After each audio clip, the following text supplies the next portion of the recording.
What a match! আপনি আপনি আপনার লাইফে কয়টা ম্যাচ দেখেছেন এরকম? একটা টিমের ফ্যানরা, একটা টিম তো না, একটা নির্দিষ্ট মানুষের ফ্যানরা নিজেদের সব কিছু উজাড় করে দিচ্ছে ওই মানুষটার জন্য। আমি তাদের মাটিতে লুটিয়ে পড়তে দেখেছি, হাউমাউ করে কান্না করতে দেখেছি, আবার গর্জন দিতে দেখেছি, এক একজন নির্দিষ্ট একটা সেলিব্রেশন 50 বার 60 বার করে করতে দেখেছি। যত ধরনের ফুটবলের ইমোশন আছে সব ইমোশন ওই 120 মিনিট 130 মিনিটের মধ্যে আমি দেখেছি আজকে। পর্তুগাল ভার্সেস ক্রোয়েশিয়ার এই ম্যাচটা আমাদের শিখিয়ে গেছে, অন্তত আমাকে শিখিয়ে গেছে যে অ্যাকচুয়ালি পিক ফুটবল কাকে বলে, পিক ফুটবল যে ক্রেজ, সেই ক্রেজ কাকে বলে। মানুষটা ক্রিস্টিয়ানো রোনালদো। ক্যারিয়ারে অনেক ডাউনফল তিনি দেখেছেন, অনেক উত্থান তিনি দেখেছেন, পিক দেখেছেন, সব কিছু দেখা ক্রিস্টিয়ানো রোনালদো।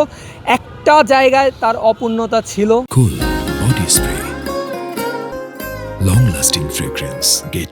সেটা বিশ্বকাপে তিনি নকআউট পর্বে গোল করতে পারেননি। 2006 থেকে বিশ্বকাপ খেলছেন, 6 নম্বর বিশ্বকাপ খেলছেন, তিনি নকআউট পর্বে গোল করতে পারেন না। এই অপবাদ তাকে নিয়ে বেড়াতে হয়েছে, তার ফ্যানদের নিয়ে বেড়াতে হয়েছে, ট্রোলের শিকার হতে হয়েছে। সব ট্রোলের জবাব আজকে দিয়ে দিয়েছেন, নকআউট পর্বে তিনি গোল করেছেন। আর রোনালদো যখন গোল করেন, রোনালদো রেকর্ড ব্রেক করে গোল করেন।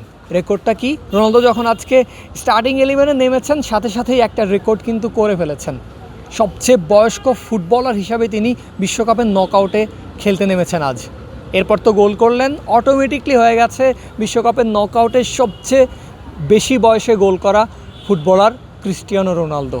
যে রোনালদোকে নকআউটে গোল করার জন্য, না করতে পারার জন্য অপবাদ শুনতে হয়েছে, সেই রোনালদো এখন রেকর্ড ব্রেক করে, রেকর্ড গড়ে, নতুন একটা রেকর্ড গড়ে তিনি সেখানে গোল করলেন। পর্তুগালের টিকে থাকা নিয়ে প্রশ্ন উঠেছে।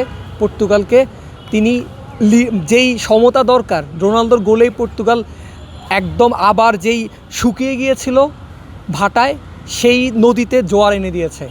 এই জায়গাটা চিৎকারে হয়তো ব্রাজিল আর্জেন্টিনার মতো অত ফ্যান হয় না, অত মানুষ এখানে জমা পড়ে না পর্তুগালের ম্যাচে, কিন্তু গর্জন যখন দেয় রোনালদো কিংবা রোনালদোর টিম যখন গোল করে, আমার মনে হয় শাহবাগ চত্বরের পার করে ওই সাউন্ড, ওই শিউর যেই ধ্বনি, সেটা শোনা যায়। কারণ হচ্ছে কি, একটা মানুষকে কেন্দ্র করে পুরা একটা জেনারেশন ফুটবল ফ্যান হয়েছে, একটা জেনারেশন ফুটবলকে ভালোবেসেছে।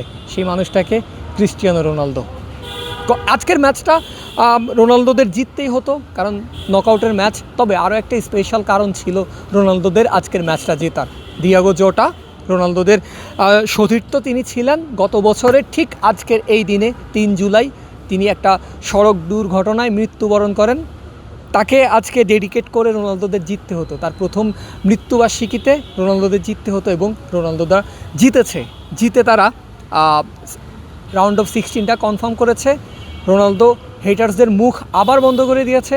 সব কিছুতে রোনালদোর ফ্যানদের সাথে, যাদের সাথে আমি কথা বলেছি, সবাই একটা কথাই বলেছে, ভাই মনে হচ্ছে রিলিফ পেয়েছে আজকে, একদম শান্তি লাগছে মন থেকে।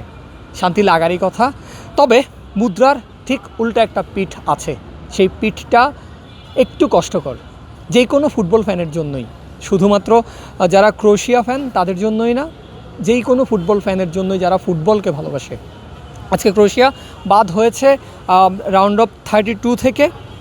বিশ্বকাপে ক্রোয়েশিয়ার যেই রূপকথার যাত্রা, সেই যাত্রাটা শেষ হয়েছে। এই যাত্রার নায়ক কে ছিলেন? এই যাত্রার নায়ক ছিলেন একজন মানুষ, তিনি লুকা মদ্রিচ। 18 বিশ্বকাপে দলকে ফাইনালে তুলেছেন, টুর্নামেন্টের সেরা প্লেয়ার হয়েছেন। তারপর 2022 বিশ্বকাপে দলকে সেমিফাইনালে তুলেছেন। সেই মদ্রিচ এবার তার দলকে খুব বেশি দূর নিয়ে যেতে পারেননি। রাউন্ড অফ 32তে এসে তার দৌড়টা থেমেছে, কিন্তু মদ্রিচের যেই গ্রেটনেস, সেটা কি কমেছে? মোটেও না। আরও একটা ফাইনাল তিনি তার দলকে খেলিয়েছেন। হয়তোবা ওইভাবে কখনোই মদ্রিচের নাম আসবে না, লুকা মদ্রিচের নাম আসবে না যে বিশ্বকাপ যেই কয়েকজন ফুটবলার ডিজার্ভ করতেন, তাদের জায়গা হয়তোবা মদ্রিচকে অনেকে ভুলে যাবে কাউন্ট করতে, অনেকের নামই আসবে।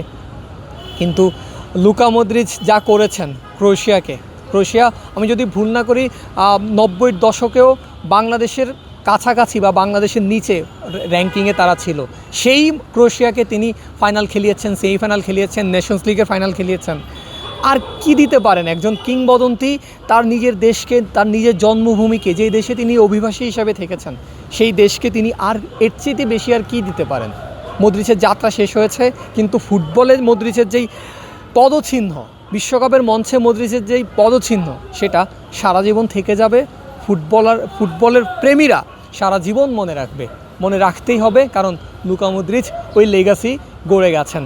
সর্বশেষ একটা কথা বলেই শেষ করতে চাই, এটা দুইজন মানুষ আজকে ফুটবল খেলেছেন দুই দিকে, ক্রিস্টিয়ানো রোনালদো, লুকা মদ্রিচ, দুজনেই দুইভাবে দুই পথে নিজেদের রূপকথাটা গেঁথে গেছেন।